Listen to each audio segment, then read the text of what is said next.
Imagine walking into a large, beautifully designed store in the center of the city. The floors shine, soft music plays in the background, and warm lights carefully illuminate the merchandise. In the middle of the room stands a wooden table. On it lie two perfectly folded white t-shirts. They are positioned like art pieces in a gallery. Minimal, clean, almost sacred. You step closer. At first glance, the shirts appear identical. Same shade of white, same thickness of cotton, same stitching pattern along the collar and sleeves. If you closed your eyes and touched them, you would not be able to tell the difference. They were manufactured in the same factory, by the same machines, possibly even by the same workers.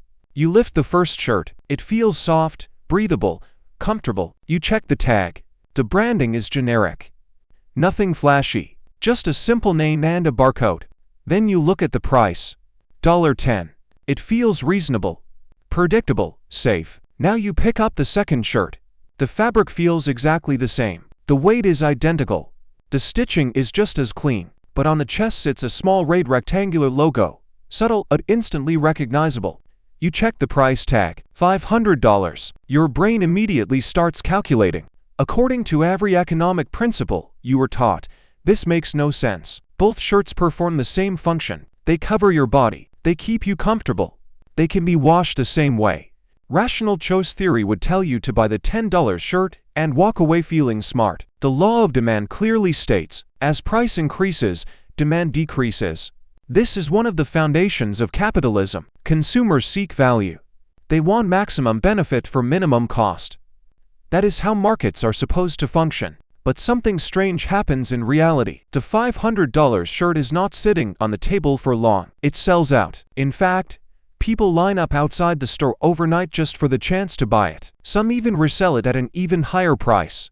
If the brand suddenly decided to lower the price to $20, something unexpected would happen. The excitement would disappear. The urgency would fade. The product would lose its magic. Sales might actually drop. This is known as the Veblen paradox.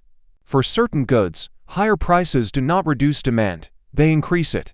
The price itself becomes the attraction. The cost becomes the feature. In 1899, economist Thorstein Veblen studied this behavior. He lived during the Gilded Age, a time of extreme wealth inequality, where industrial tycoons built massive mansions and hosted extravagant parties. Veblen realized that traditional economic models were incomplete. People were not just buying goods for utility. They were buying them to display wealth and status. He called this phenomenon conspicuous consumption. The purpose was not efficiency, it was visibility. If you could afford to waste money publicly, you signaled that you had more than enough of it. Waste became proof of abundance. Think about a luxury watch that tells time no better than a cheap digital one. Its true function is not timekeeping. Its function is signaling. It says, I can afford this. In this market, price is not a barrier. It is the core value. The higher the price, the more exclusive the product. The more exclusive the product, the stronger the status signal. This creates an inverted demand curve. Instead of demand falling as price rises, desire increases.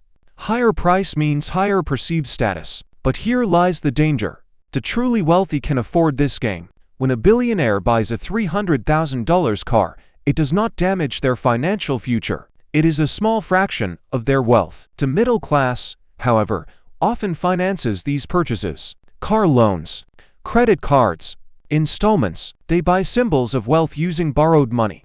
Veblen called this pecuniary emulation. People imitate those above them in the social hierarchy. They copy the lifestyle to signal success. This behavior is deeply rooted in evolution. For millions of years, status meant access to resources, safety, and better mating opportunities. Status meant survival. Like a peacock's heavy tail, luxury goods are costly signals. They show strength by demonstrating that you can survive despite the handicap of waste.